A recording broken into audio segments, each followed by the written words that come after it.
Right, time now to debut a brand new feature, Joe. We've asked you at home to give us your hottest football takes from this week, and we're going to get our guests to debate them in a sort of agree to disagree format. Yeah, we'll reveal them one by one. The guests will say whether they strongly agree, disagree, or strongly disagree to each of your hot takes. Let's have a look at the first hot take you sent in then.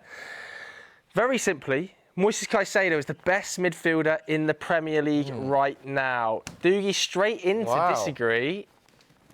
Nieve, get off the fence. You can't have that. You're in the middle. No, you can't have that. You're in the middle. You've got to go one way. You've got to say whether he is or he isn't. OK. OK, so you're both saying disagree. This is obviously quite a viral topic, I would say, Moises Caicedo. Dougie, you was quick, wasn't quick. he? Why? I was straight on it, yeah. Look, I think it's between Declan Rice and Moises Caicedo. They've obviously played quite different roles at Chelsea and Arsenal, but if they swapped roles at each other's clubs, who would do the other one's role better? Declan Rice would do Caicedo's job significantly better than Caicedo would do Declan Rice's. I was thinking about this on the way in. Significantly. Significantly, yeah. Caicedo can't. About that? I know he's started adding a few goals to his game now, but he can't take free kicks like Declan Rice. He can't dribble like Declan Rice. He can't shoot like Declan Rice. Declan Rice feels like a much more complete midfielder. This boy can bang from the edge of the area. He can the goal against Liverpool. He's actually got more goals, though, than Declan Rice this season. For sure, this season, but, you know, we didn't just start this season, context, for sure. And I think Declan Rice has done it on bigger stages as well. I know Caicedo's won the Conference League and the Club World Cup. Declan Rice won the Conference League with West Ham, a far bigger achievement given the financial sort of advantage that Chelsea had over the rest of the competition. He's done it in major tournaments. I just think Declan Rice is ahead of Caicedo, not by a lot. That's why it's just... I mean, I think a lot of people agree Declan Rice is really close, and for many years has been outrageous and very all-rounded player, to your point. You said disagree. Yeah, for sure. I also think Declan Rice is the best midfielder because of that all-round. But there is something to be said about your role permitting you to do those things. And I think in the past, Caicedo's had to take a deeper role, even a right-back role, to suit the team. And we've seen when he gets further up the pitch, he knows how to shoot. But I think they're both just absolute monsters when it comes to covering ground. I think something Caicedo is just in his own level with is just putting out those fires before they begin. Like the way he's able to do it by himself, predict where that ball's going to go in the opposition's first third and break it up, that is really, really impressive. So good at breaking up plays, and he Caicedo tackles. The one thing I think about Rice, though, to both their points, which is great, is he's so all-round. I think in the Burnley game, he was first with goals, with blocks, with interceptions. It was like every part of the game that he was top of. So, yeah, two of the very best. Throw a couple of other names in there. Obviously, I think those two are the standout names. But, you know, Sandro Tonali this season, I remember you speaking about him like a couple of years ago, Nieve, pre-Newcastle, I think, on this very show. Paulinho's been great for Spurs as well. Yeah. The level Tonali's been... Oh, yeah, Tonali is absolutely incredible. Again, he's another one. Those midfielders where they've got all the tenacity and bite and movement, but actually the technical ability, like, don't let all that movement hide the fact that they know how to pass a football. I think the other name that we have to talk about is Dom Szoboszlai. Yeah. Liverpool fans will be sat at home saying that he is in this conversation. He's played in about 4 different roles. He scored huge goals, screamers against Arsenal. It feels like he never puts a foot wrong in a game. I think he's probably been Liverpool's best player this season. Yeah, I think he's been absolutely amazing, playing in a variety of different roles, as you say, carrying the pressure of a side that's struggling with Wirtz and Isak, and Salah's not been quite at his best. So he definitely deserves a shout-out, but I think Caicedo and Rice have been the best. Yeah, I think most people agree Rice and Caicedo are probably the standout too. Let's go on to the next debate then. So the next hot take that we had sent in was that Arsenal will break Chelsea's defensive record this season. Now, I've got to give context for this one. So this is after 10 games where we're at currently. Arsenal have got only 3 goals conceded, which is incredible, 7 clean sheets. At the same time, when Chelsea broke the record for the Premier League lowest goals conceded in 04-05, they only conceded 2 goals after 10 games and had 8 clean sheets, so slightly higher. Close. However, the prediction of that, based on the optics, the prediction is that Arsenal will concede 11.4 projected goals conceded with 26.6 clean sheets, but that is only a projection. So they're very similar in terms of their defensive output. I hope that all made sense. So where do you think you stand on that as to whether or not they'll break them? You agree? You think they will? Ooh. Wow. Nieve, you think they just won't? Let's start with you, Nieve, on this one. Why do you think they won't? No, I so rate that you think they will. I do not. But you know what I think it is? I think maybe not necessarily it's not a bad reflection of Arsenal, because the whole point is this is how they're going to win games and score goals, is maybe the floor of the Premier League is a bit higher than it's been in the past. Yeah. And so teams, like Bournemouth and Brentford, their pressing's really good. And if a big part of your game, which a lot of the top teams is that sort of build-up where you might only have your 2 centre-backs at the back, and then maybe if Calafiori's made a dart and run forward, or Timber's not quite with them, or Rice is a bit further up, there could be a moment where you're pressed and you're susceptible. And so maybe you could suggest that there might be more chance of them potentially conceding a game while still having an incredible defence. I mean, in the Fulham game, if Fulham had just been a little bit more clinical, chances, they probably would have scored. So, but they do look like they can suffocate and control teams as well. So, do you agree? Obviously, 15 is the record, the amount of goals that Chelsea conceded in 04-05. As I said, Arsenal conceded 3. So you think they will break that and concede less than 15? Look, it's a bold shout. It's definitely going to be very tight. I think there won't be a lot of goals in it either way. I just think Arsenal's depth is better than Chelsea's depth back then. I think if you look at their backline of White, Mosquera, Hincapié, Lewis Skelly, a lot of those players would get in the other top 4 sides in the Premier League right now. I'm not sure Chelsea had the same amount of depth. And look, Petr Cech was probably better than David Raya, but aside from John Terry, I think you're probably taking every member of Arsenal's backline right now. Over Carvalho. Carvalho, yeah. Saliba or Gabriel over Carvalho. I think you probably have Calafiori over William Gallas at that particular moment in time, at least, as well. I think it'll be incredibly tight, but Arsenal, it doesn't feel like the other top sides have got their games together necessarily to challenge them in terms of goals against this year. Let us know what you think of this at home. It's a good debate, that one. Yeah, absolutely. And they've also already been to James's Park, already been to Old Trafford, already been to Anfield. Played City as well. I think those defining factors there. OK, let's take the magnets down, because the next one involves Danny Welbeck, who is on absolute fire this season, but wasn't included in the England squad yesterday. So should he have been? Danny Welbeck should have been in the England squad. Agree or disagree? Strongly agree, Dougie. Go on, Dukes, why? I just think Danny Welbeck, what a servant to the Premier League, almost. I think he probably has never had an outstanding season in terms of goals, but his consistency has been there for all to see. I think this year at Brighton, his range of finishes, that chip over the little goalkeeper that he's perfected over the last couple of years, amazing player. And you look at the kind of quality around in terms of backup for Harry Kane. Yeah. Ollie Watkins not had his best season. Solanke's been injured. Tammy Abraham, Calvert-Lewin have kind of fallen away from reckoning as well. If we're looking to win a World Cup and you just need a player for that squad, for that summer, I think Danny Welbeck has to be in the conversation. Is that a surprise for you that obviously Kane is on a different planet to loads of strikers around the world right now, but there is only one recognised number 9. I know Gordon can play as a false 9, Rashford can play there, but one recognised number 9 in the England squad. And obviously the 2 games England have already qualified for you. Are you surprised that there is just one striker in the squad? I think I am. Yeah, I think maybe it's just for this break. I'd be surprised if he went into the World Cup with just one recognised striker. It does feel like the depth behind Harry Kane, not just of those senior strikers, but also the players aged 25 and under coming through, is really quite weak in terms of striking issues. Harry Kane's excellence has covered up a real dearth of English strikers. And Nieve, you agree, but not as strongly. Yeah, because I think I agree with the idea of him being there and that his performances warrant it. But then I can also see the flip side with the other players that are in the team sort of thinking ahead.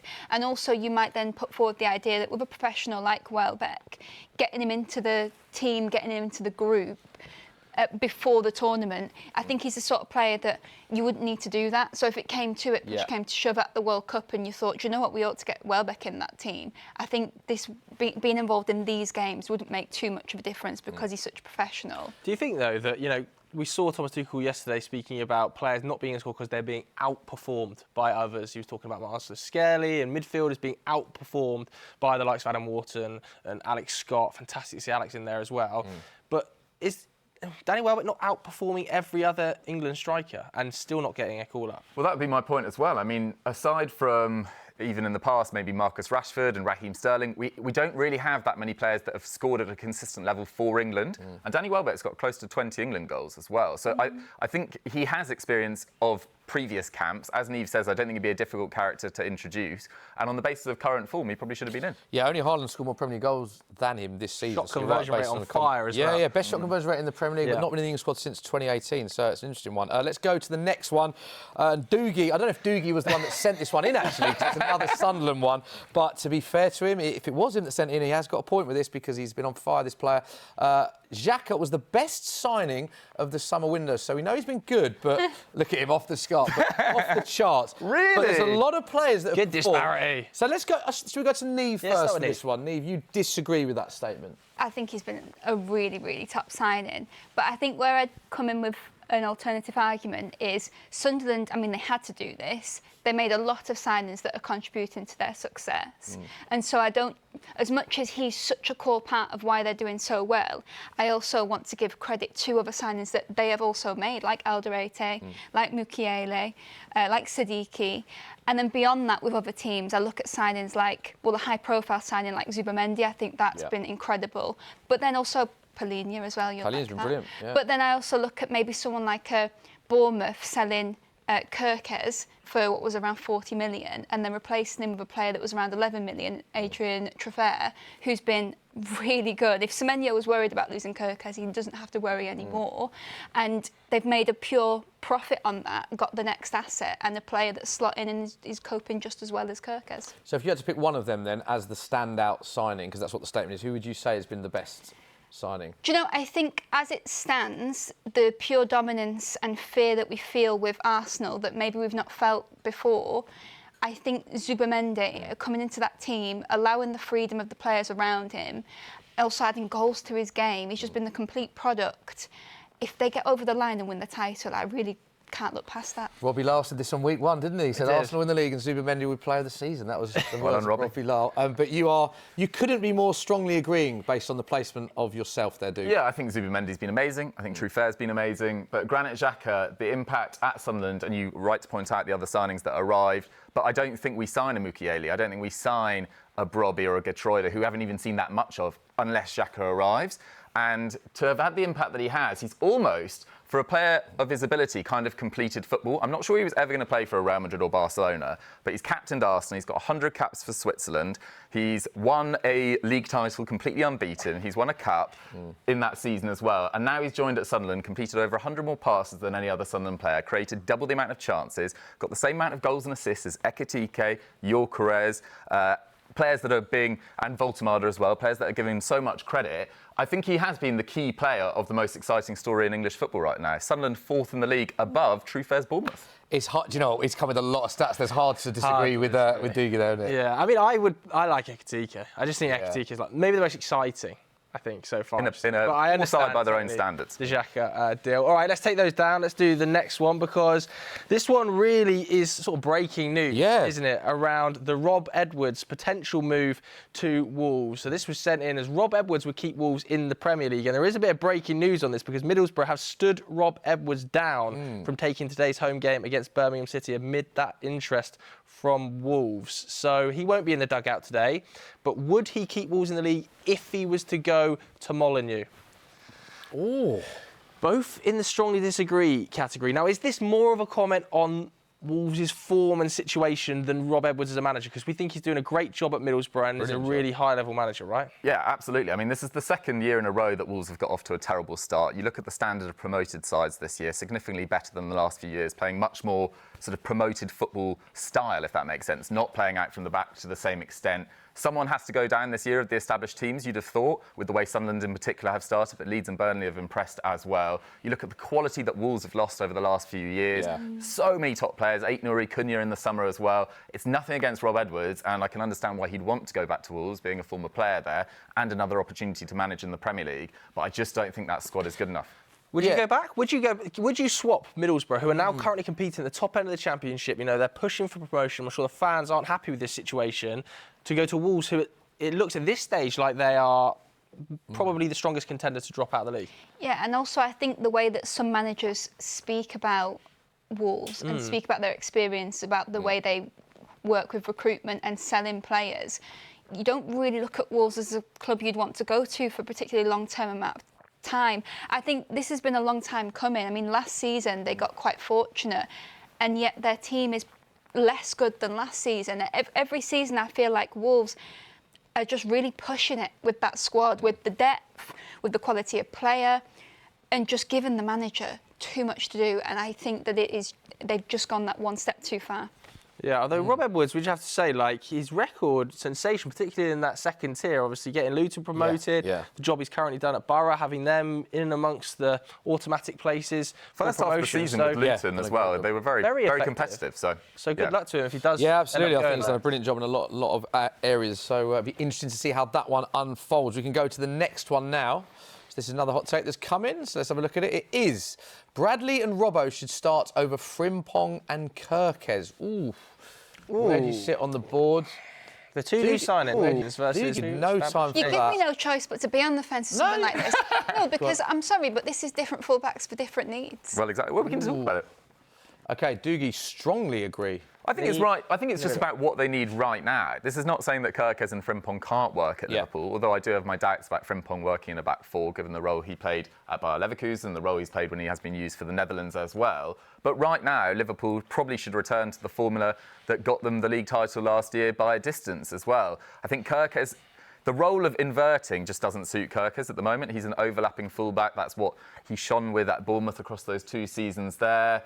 Frimpong's obviously had injury issues, so Bradley should start over him. Bradley amazing in midweek against Vinicius Junior once again.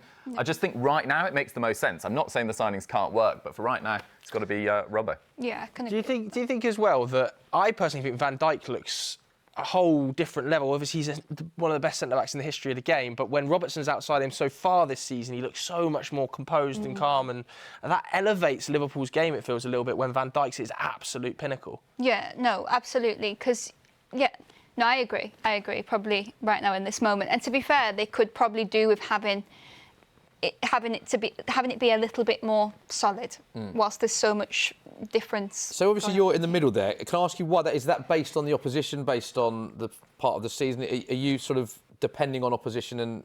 Yeah, because I think there will still be games where you might want that injection of energy of Kerkez, for example, or you might want.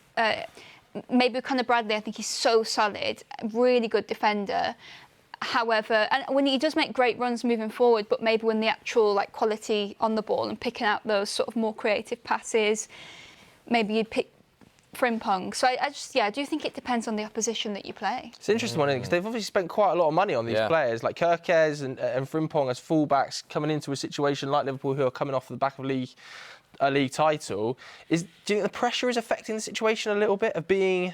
Yeah, I think Frimpong's biggest issue has been injury so far this season and a big change of role, but he's barely really got going because he hasn't been allowed to by his body. But Kerkez, I think, has struggled almost under the limelight. There was that moment where he nearly got sent off against Burnley, he got picked up a yellow for diving, I think it was, and then he got substituted at half-time. And actually, to be fair to Robertson, who many people thought his best days were over, he looks like he's been really energised by the competition this year, much more than Tsimikas as well. So I think this is almost as much about Bradley and Robertson responding to the challenge as Frimpong and Kerkez struggling. Yeah. Enjoyed that. You can keep your magnets, by the way. I know they're good photos of you both. So you can, Dougie's not happy. I'm bidding mine. Dougie's been there. All right, that concludes our hot take, agree to disagree segment. Thanks very much for sending in those hot takes.